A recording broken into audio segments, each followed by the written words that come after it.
নমস্কার। সহজ শেয়ার বাজারের আরেকটি নতুন এপিসোড নিয়ে আমি বোধিসত্ত্ব খান উপস্থিত হয়েছে আপনাদের সামনে।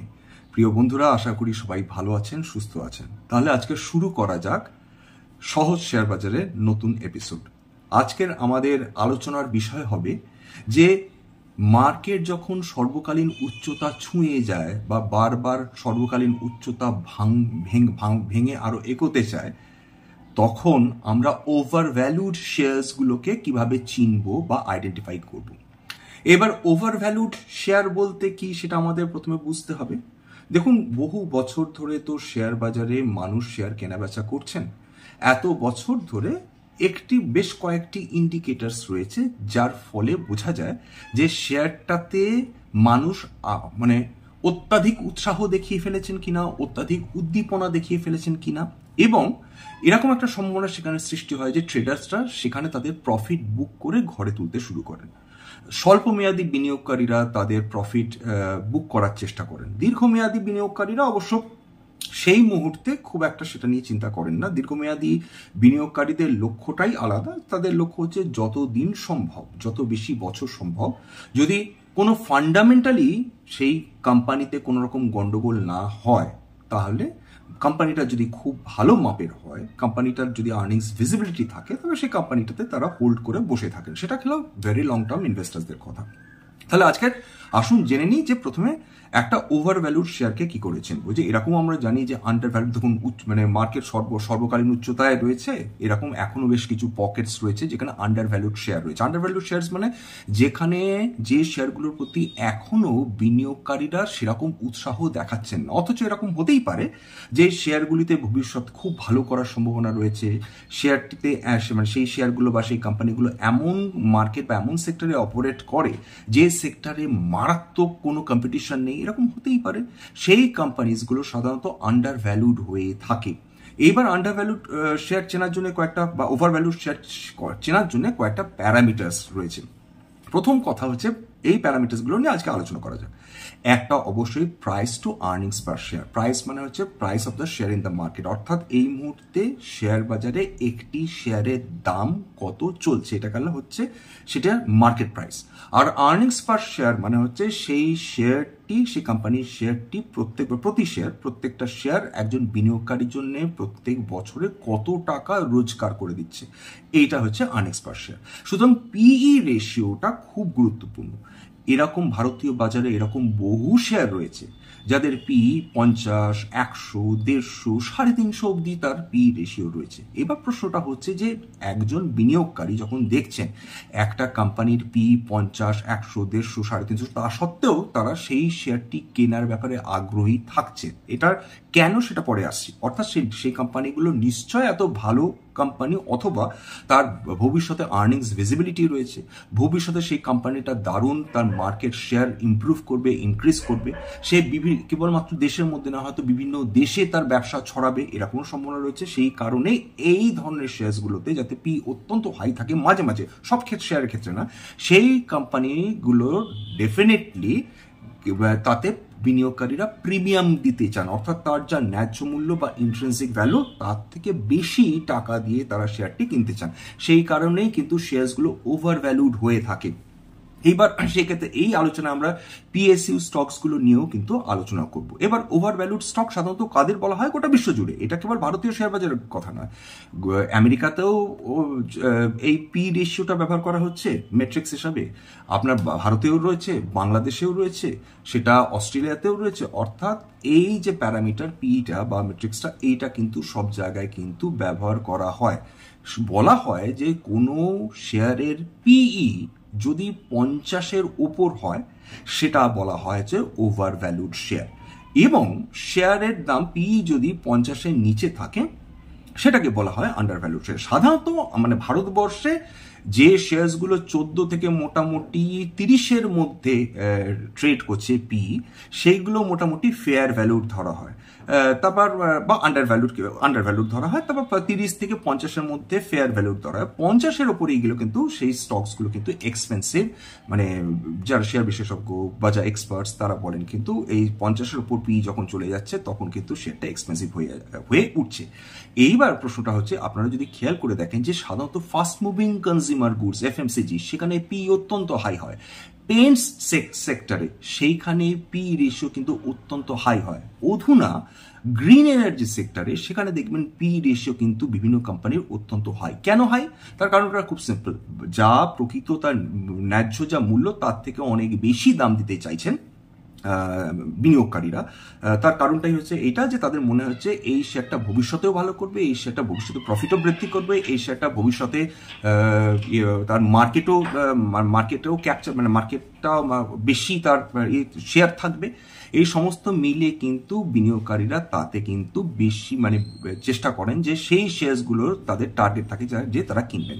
যেমন এফএমসিজিতে যদি ফার্স্ট মুভিং কনজিউমার গুডসে দেখেন, দেখুন ব্রিটানিয়ার দেখুন আপনি পি রেশিও অত্যন্ত এক্সপেন্সিভ, কিন্তু ফান্ডামেন্টালি খুব ভালো কোম্পানি রয়েছে, এটা ফান্ডামেন্টালি খুব ভালো কোম্পানি, কিন্তু পি চড়া। বিনিয়োগকারীরা মনে করছেন হয়তো বা ভবিষ্যতে এটা খুব ভালো করতে পারে। আমার কথা নয়, আমি ডিসক্লেমার পরে আমি দেবো, ডিসক্লোজার স্ট্যান্ডার্ড ডিসক্লোজার দেবো। আজকের যে শেয়ারসগুলো নিয়ে আমি আলোচনা করব সেই শেয়ারসগুলো কিন্তু ওনলি ফর ইলাস্ট্রেটিভ পারপাস, এইগুলো কিন্তু কোনো রকম রিকমেন্ডেশন নয় বা কোনো রকম স্টক সাজেশনস বা টিপস নয়।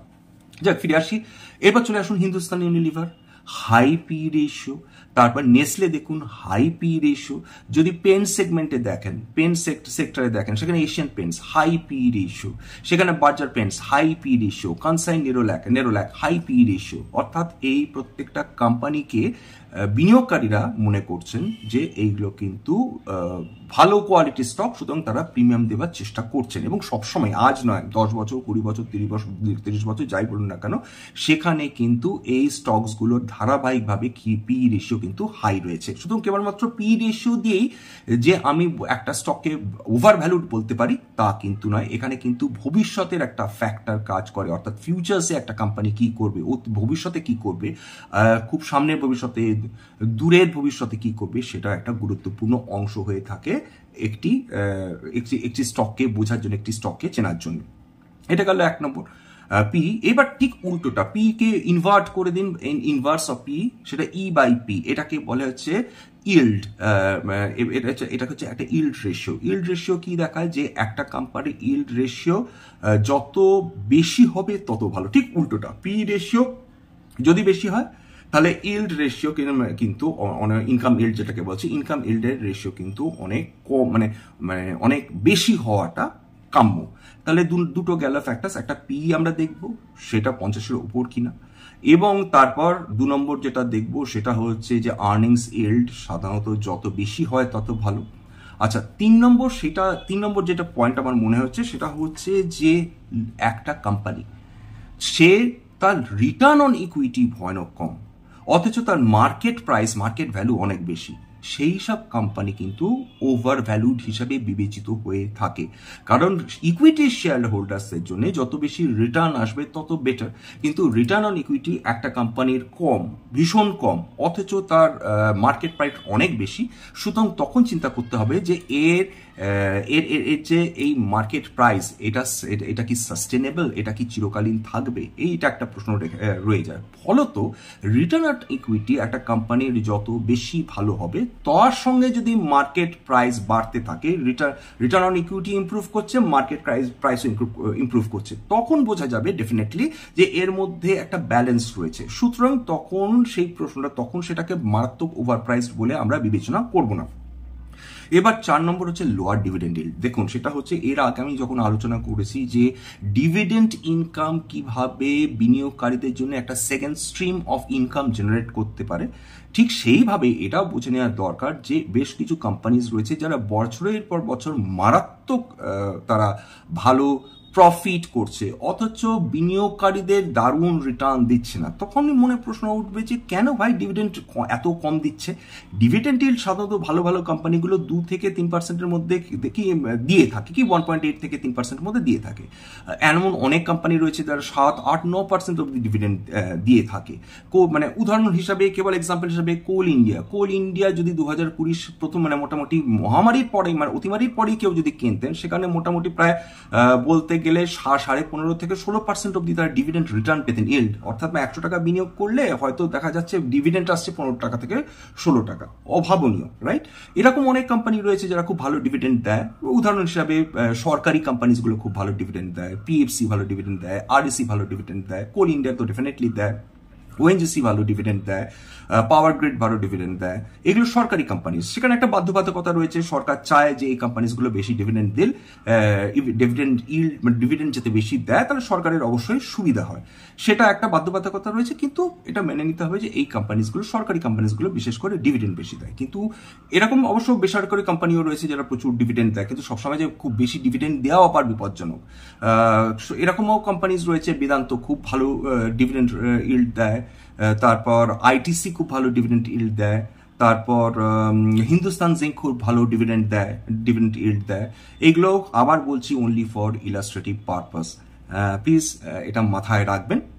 এবার চলে আসি, ধরুন তাহলে কোম্পানিজ যারা প্রফিট করছে, বছর পর বছর তাদের প্রফিট বেড়ে চলেছে, তাদের সেলস মানে বিক্রি বাটা বেড়ে চলেছে, অথচ তারা যখন ডিভিডেন্ডের প্রশ্ন আসছে তখন তারা সেটা দিতে কার্পণ্য করছে। এর মধ্যে এই কিন্তুটা যখনই আসবে, কেন কম দিচ্ছে, তখন মাথায় রাখবেন ক্যাশ ফ্লো। যে কোম্পানির ফ্রি পজিটিভ ক্যাশ ফ্লো রয়েছে, এটা আবার বলছি, যে কোম্পানির ফ্রি পজিটিভ ক্যাশ ফ্লো রয়েছে তার পক্ষে বিনিয়োগকারীদের ভালো ডিভিডেন্ড দেয়া কোনো ব্যাপার নয়। টিসিএস দেখুন, টিসিএস খুব ভালো ডিভিডেন্ড দেয়, ইনফোসিস খুব ভালো ডিভিডেন্ড দেয়। অর্থাৎ যে কোম্পানি যারা খুব ভালো ফ্রি পজিটিভ ক্যাশ ফ্লো রয়েছে সেই কোম্পানিগুলো কিন্তু স্বতঃস্ফূর্তভাবে তার বিনিয়োগকারীদের পুরস্কৃত করার চেষ্টা করবেন এবং বিনিয়োগকারীদের কিন্তু এই ডিভিডেন্ডের মাধ্যমে তাদের প্রতি কৃতজ্ঞতা জানাবেন, এটা মনে রাখা দরকার। সুতরাং যখনই একটা কোম্পানি ভালো করছে অথচ ডিভিডেন্ড দিচ্ছে না, তার মানে ক্যাশ ফ্লোতে ডেফিনেটলি কোনো না কোনো হয়তো সমস্যা রয়েছে, যার ফলে কিন্তু কোম্পানি সেই পরিমাণ ডিভিডেন্ড দিতে চাইছে না। অবশ্য আমি আবার বলছি যে যখন এই প্যারামিটার্সগুলো আলোচনা করছি, মেট্রিক্সগুলো আলোচনা করছি, অবশ্যই সমস্ত একত্রিতভাবে আলোচনা করতে হবে। কেবলমাত্র পি নিয়ে আলোচনা করলাম, ওই ওভার ভ্যালুড বলে দিলাম, এটা হতে পারে না।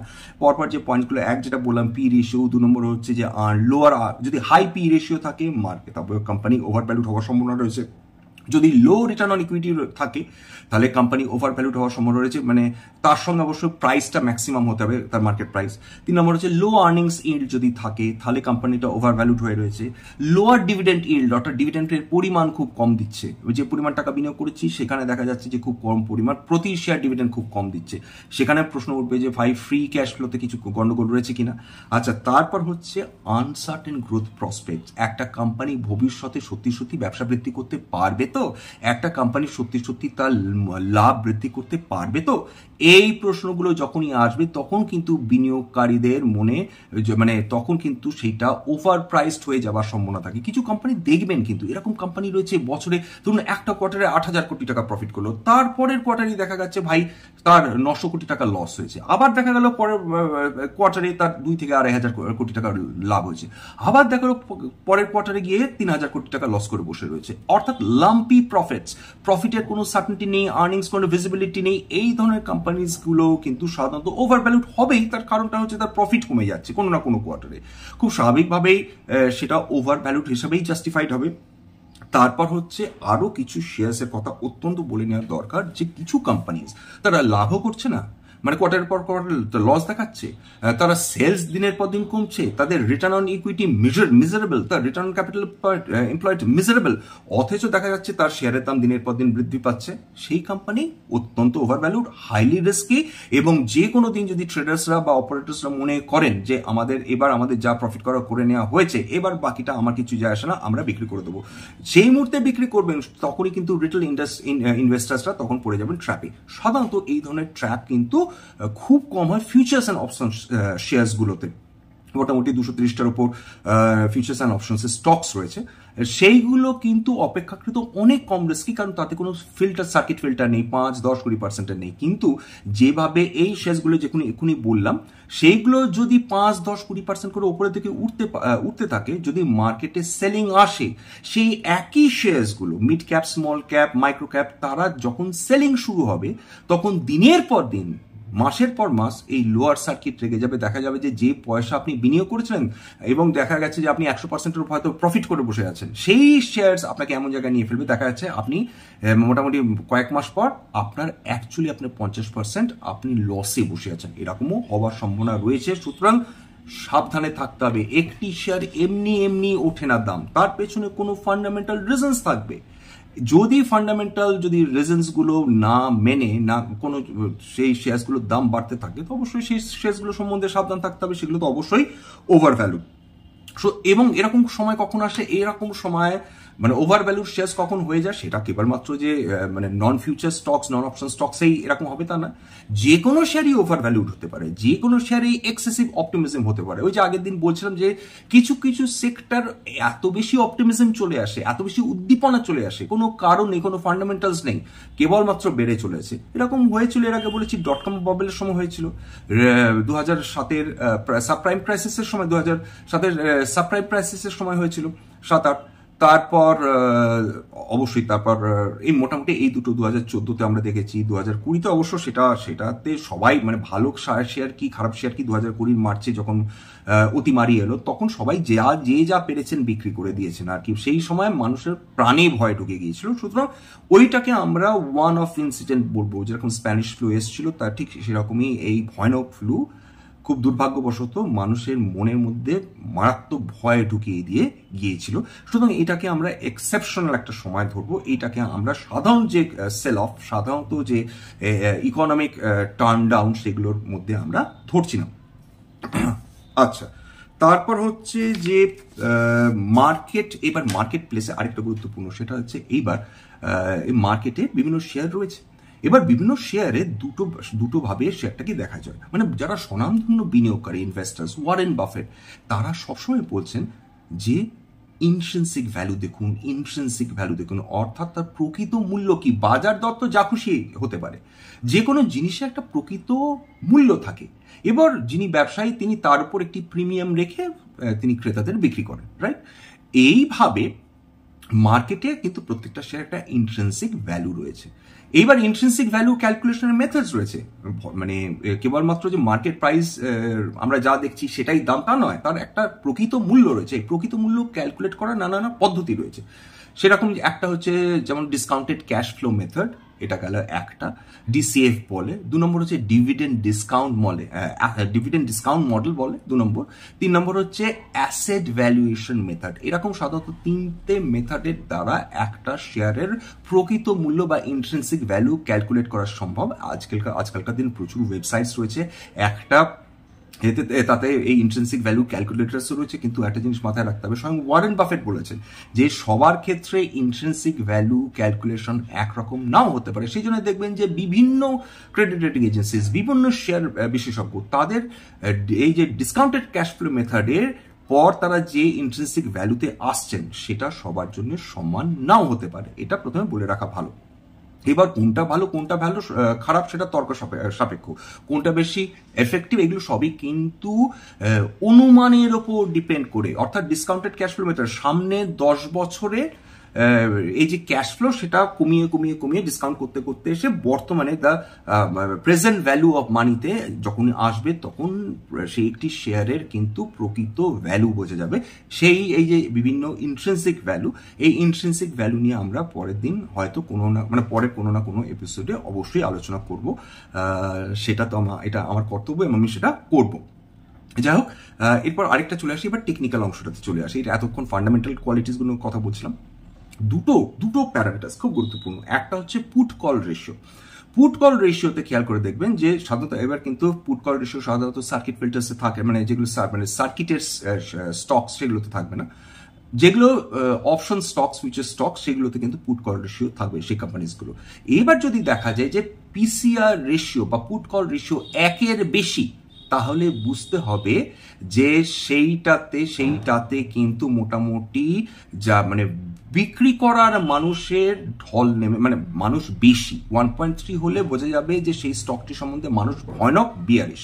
এবং টেকনিক্যাল যখন প্যারামিটার্স গুলো দেখবেন, তার সঙ্গে সঙ্গে কিন্তু ফান্ডামেন্টাল প্যারামিটার্স গুলো দেখতে হবে। P 50-এর বেশি কেন? তারপর ডিভিডেন্ড কম দিচ্ছে কেন? তারপর অবশ্যই হচ্ছে আর্নিংস ইল্ড কম কেন?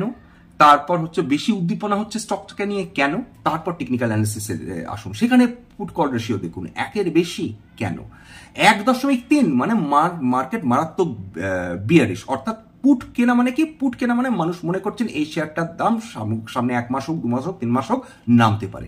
আর কল অপশন কি, কল অপশন যখন মানুষ কেনে তখন বোঝা যায় মানুষ সেই শেয়ারটা সম্বন্ধে মানে তার মধ্যে একটা প্রবণতা রয়েছে, তার মধ্যে একটা বিশ্বাস রয়েছে যে এই শেয়ারটির দাম ডেফিনেটলি সামনের কয়েক মাসে উঠবে। যখন যা পুট টু কল রেশিও বেশি হয়, 1-এর বেশি 1.1 হোক কি বেশি হোক, 1-এর বেশি হোক, তার মানেটা হচ্ছে যারা কিছু মানুষ রয়েছেন, বেশি সংখ্যক মানুষ রয়েছেন যারা বিশ্বাস করে শেয়ারটির দাম পড়বে, এবং কম সংখ্যক মানুষ রয়েছেন যারা মনে করেন যে শেয়ারটির দাম বাড়বে। এটা পুট কল রেশিও 1-এর বেশি হওয়া মানে হচ্ছে একটু চিন্তিত হওয়া। 1.3 মানে হচ্ছে সেই শেয়ারটি কিন্তু মারাত্মক বিয়ারিশ ফেজে রয়েছে, অর্থাৎ মানুষ কিন্তু প্রবল প্রবণতা রয়েছে তারা এই শেয়ারটি বিক্রি করে দেবার তার ইচ্ছা রয়েছে। আরেকটা প্যারামিটার যেটা অবশ্যই বলা দরকার, এটাকে বলা হয় ওয়ারেন বাফেট ইন্ডিকেটর। এটা অবশ্য কেবলমাত্র একটা শেয়ারের কথা না, এটা ভারতবর্ষের যদি আমি দেখি, মানে একটা নির্দিষ্ট দেশ, সেখানে মোট এটাকে বলা হচ্ছে মার্কেট ক্যাপ টু জিডিপি, অর্থাৎ ভারতবর্ষের টোটাল যত শেয়ার্স রয়েছে, ট্রেডেড শেয়ার্স রয়েছে, তার যা ভ্যালু, সেটাকে আমাদের গ্রস ডোমেস্টিক প্রোডাক্ট দিয়ে যদি আমরা ভাগ করি, সেটা কিন্তু বলা হচ্ছে যে market cap two GDP indicator. এইটা সাধারণত 0.7 থেকে 0.9 যদি এই রেশিও থাকে, তার মানে মার্কেট ফেয়ার ভ্যালু। কিন্তু যদি এটা 1.15-এর উপরে উঠে যায় বা 90 থেকে 1.15-এর মধ্যে থাকে, তাহলে বুঝতে হবে এটা কিন্তু ওভার ভ্যালুড। এই আমাদের মার্কেট প্লেস কিন্তু ওভার ভ্যালুড। উল্লেখযোগ্য, গত 2 মাস ধরে আমাদের মার্কেট কিন্তু এই প্যারামিটার্স গুলো দেখলে বোঝা যায়, বিশেষ করে এই ওয়ারেন বাফেট ইন্ডিকেটর দেখলে বোঝা যায় যে মার্কেট 1.15-এর অনেক উপরে ট্রেড করছে, অর্থাৎ মার্কেট কিন্তু ওভার ভ্যালু, কিন্তু তাতে আমাদের মার্কেট জমছে না। হ্যাঁ, তবে একটা পজিটিভ জিনিস কি, যে এই যে পরশুদিন যে আমাদের জিডিপি নাম্বার বেরোলো, তাতে 8.4% গ্রোথ হয়েছে। 8.4% গ্রোথ হওয়ার মানে কি, গত কয়েক কোয়ার্টারে সবচেয়ে বেশি গ্রোথ হয়েছে। এর ফলে যেটা হলো যে আবার সেই মার্কেট ক্যাপ টু জিডিপি বৃদ্ধি হয়েছে, মার্কেট ক্যাপিটালাইজেশনের সঙ্গে জিডিপিও যেহেতু বেড়েছে, তার ফলে কিন্তু এই প্যারামিটারটা সেটাতে কিন্তু একটা রিরেটিং হবে, সেটা হচ্ছে নতুনভাবে ক্যালকুলেশন হবে। সেখানে মার্কেট ক্যাপ টু জিডিপি কিছুটা কমে আসার কথা ছিল, যদি না মার্কেট এরকম ঘাপ করে ওপরের দিকে উঠে দিত। মানে গতকাল 1200 পয়েন্ট সেন্সেক্স, নিফটি 350 পয়েন্ট, আজকেরও নিফটি উঠেছে। ফলে খুব এটা মানে সহজেই অনুমেয় যে মার্কেট কিন্তু হাল ছাড়ছে না, মার্কেট একটু নিচে নামছে, সঙ্গে সঙ্গে কোনো না কোনো ভালো খবর চলে আসছে, মানুষজন বসে আছেন হাতে টাকা নিয়ে, আবার দৌড়াচ্ছেন মার্কেটে শেয়ার কিনতে। আশা করি আচ্ছা, এবার হচ্ছে এই হচ্ছে মোটামুটি কয়েকটা আমাদের প্যারামিটার যেটা নিয়ে আলোচনা করার ছিল। আশা করি আপনাদের এই এপিসোডটি ভালো লেগেছে। যদি ভালো লাগে, অনুরোধ করব প্লিজ সাবস্ক্রাইব করে দিন, অবশ্যই একটা লাইক দিন, এবং যদি শেয়ার করে দেন তাহলে আমার ডেফিনেটলি খুব ভালো লাগবে, আমি অনেক বেশি উৎসাহ পাবো সবার সঙ্গে নতুন নতুন এই এপিসোডগুলো ভাগ করে নিতে। আজকের জন্য শুভ সন্ধ্যা, নমস্কার।